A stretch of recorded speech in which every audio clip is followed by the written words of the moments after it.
Friends, good afternoon అందరికీ. నేను sorry friends, అందరికి లేట్ అయింది ఈరోజు వీడియో. మార్నింగ్ నుంచి టైం కుదరలేదు. సో ఇప్పుడైతే ఫ్రీ అయ్యాను, కొంచెం చేస్తున్నాను వీడియో, ఏమనుకోమాకండి. అండ్ టాపిక్లోకి వెళ్ళిపోతే, మీరు పోయినసారి పౌర్ణమికి చంద్రగ్రహణం అయితే చూశారు. ఈసారి అమావాస్యకి సూర్యగ్రహణం చూడబోతున్నారు. చంద్రగ్రహణం అంటే ఏంటి, సూర్యగ్రహణం అంటే ఏంటి మనం చూసుకుంటే, ఆల్రెడీ సూర్యగ్రహణం చంద్రగ్రహణం గురించి నేను వీడియో చేశాను. What is called లోనర్ eclipse and solar eclipse అని. ఆ వీడియో నేను రిలేటెడ్ వీడియోలో పెడతాను, కావాలంటే చూడండి. ఇప్పుడు నేను విషయం చెప్తా చూడండి. దీంట్లో చంద్రుడికి గ్రహణం వచ్చినా సూర్యుడికి గ్రహణం వచ్చినా ఒకటే రీజన్. భూమి ఏదైతే ఉంటుందో దానికి మామూలుగా 1 ఇయర్కి ఒకసారి 365 డేస్ అవుతాయి కదా. తన చుట్టూ తను తిరగడం 24 అవర్స్ పట్టుద్ది అనమాట. ఎర్త్ ఏదైతే ఉంటుందో తన చుట్టూ తను తిరగడం 24 అవర్స్ పట్టుద్ది. దాన్ని మనం 1 డే అంటాం అనమాట. భూమి తన చుట్టూ తను తిరిగి సూర్యుడి చుట్టూ అండ్ చంద్రుడి చుట్టూ తిరగడానికి 365 డేస్ పట్టుద్ది. 365 డేస్, దాన్నే మనం 1 ఇయర్ అంటాం అన్నమాట. సో భూమి ఒకసారి సూర్యుడి చుట్టూ చంద్రుడి చుట్టూ తిరిగితే మన 1 ఇయర్ అయిపోయినట్టే. తన చుట్టూ తను తిరిగితే 1 డే అయినట్టు అనమాట. ఇది గుర్తుపెట్టుకోండి. ఇది ఎందుకు చెప్తాను కూడా మీకు ఫుల్ వీడియో త్వరలో చేస్తాను, చేయమంటే. ఎందుకంటే వ్యూస్ పెద్ద రావడం, మన 9 వ్యూస్ వచ్చినాయి, అందుకని చేయలేదు, ఏమనుకోమాకండి. టాపిక్లోకి వెళ్ళిపోతే, ఈరోజు సూర్యగ్రహణం. నథింగ్ బట్ సూర్యగ్రహణం అంటే సూర్యుడు ఏదైతే ఉంటాడో సూర్యుడికి భూమికి మధ్యలో చంద్రుడు అడ్డం వస్తాడు ఈరోజు. దాన్నే సూర్యగ్రహణం అంటాం మనం. కొన్ని న్యూస్ ఛానల్స్ మూఢనమ్మకాలు ప్రచారం చేస్తాయంటే అవి చేయకూడదు, ఇది చేయకూడదు. ఇది నథింగ్ బట్ ఇది నేచర్ క్రియేషను. అది చేయకూడదు, ఇది చేయకూడదు అనడానికి అదైతే భయభ్రాంతులు చేయడం తప్పించి ఏమి ఉండదు అనమాట. మన చంద్రగ్రహణం రోజు ఏం జరుగుతుందంటే, చంద్రుడు ఉంటాడు కదా, చంద్రుడికి భూమికి మధ్య సూర్యుడు అడ్డం వస్తాడు. దట్ ఈస్ కాల్డ్ చంద్రగ్రహణం. దాన్ని లూనర్ ఎక్లిప్స్ అంటాం. సూర్యుడు లైటింగ్ చంద్రుడి మీద పడడం వల్ల చంద్రుడు ఎర్రగా కనిపిస్తాడు. మీరు గమనించండి. హనుమంతుడే అదేదో ఒక ఫ్రూట్ అన్నట్టు సూర్యుని దండాకి వెళ్తారు, అలా ఫ్రూట్ కలర్లో వస్తాడు అనమాట. పొమ్మగ్రనేట్ ఫ్రూట్ కలర్లో.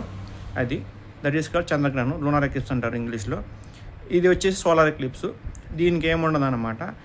భూమి ఏదైతే ఉంటుందో భూమి కి చంద్రుడికి మధ్యలో భూమికి సూర్యుడికి మధ్యలో చంద్రుడు అడ్డం వస్తాడు. ఇప్పుడు దాన్నే మనం లూనర్ ఎక్లిప్స్ అంటాం అనమాట.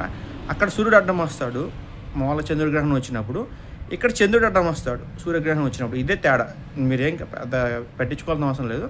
విషయం ఇది. మధ్యలో భూమి కాన్సన్ట్రేషన్ అనమాట, ఫోకసింగ్. అది ఫోకసింగ్ ఇవ్వడానికి మాత్రమే. అక్కడ చంద్రగ్రహణంకి సూర్యుడు అడ్డం వస్తాడు, ఇక్కడ సూర్యగ్రహణం చంద్రుడు అడ్డం వస్తాడు అనమాట. అంతే. సో ఇది టాపిక్. ఈ టాపిక్లో మీకు ఏమన్నా క్వశ్చన్స్ ఉంటే ఖచ్చితంగా కామెంట్ సెక్షన్లో అడగండి, మర్చిపోమాకండి. అండ్ మనం ఇదంతా తెలియాలంటే సైన్స్లోకి చాలా డీప్గా వెళ్ళాలన్నమాట. ఈ సూర్యగ్రహణాలు ఎందుకు వస్తాయి, చంద్రగ్రహణాలు ఎందుకు వస్తాయి, ఈ కొన్ని ఇయర్స్కి ఎందుకు వస్తాయి, లేదంటే కొన్ని మంత్స్కే మామూలుగా లైక్ మాస అమావాస్య కావచ్చు, మాస పౌర్ణమి కావచ్చు, తిథియాలు ఇవన్నీ ఎందుకు వస్తాయో తెలియాలంటే మనకు పంచాంగం బాగా తెలిసి ఉండాలన్నమాట. మ్యాక్సిమం ఈ గ్రహాల గురించి ఇట్లాంటి గురించి తెలియాలంటే పంచాంగాలు, పురాణాలు అండ్ సైంటిఫిక్ బుక్స్ చదవడానికైతే ట్రై చేయండి. నేను మీకు చెప్పేదానికంటే మీరు చదివితే ఎక్కువ అర్థమవుద్ది అనమాట. మన చిన్నప్పుడు అంతే కదా, టీచర్స్ మనం చెప్పేదానికంటే మనం రాసుకొని ప్రాక్టీస్ చేస్తే మనకి ఎక్కువ వచ్చింది, ఇలా అన్నమాట. సో సూర్యగ్రహణం మీన్స్ నథింగ్ బట్ చంద్రుడు మధ్యలో అడ్డం వస్తాడు భూమికి సూర్యుడికి మధ్యలో.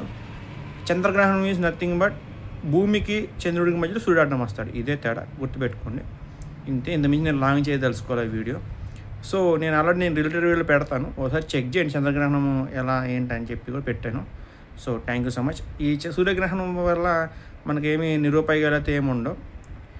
గ్రహణాలు నాట్ ఈజ్ ఎ మిస్యూజ్, అది ప్రకృతి ధర్మం.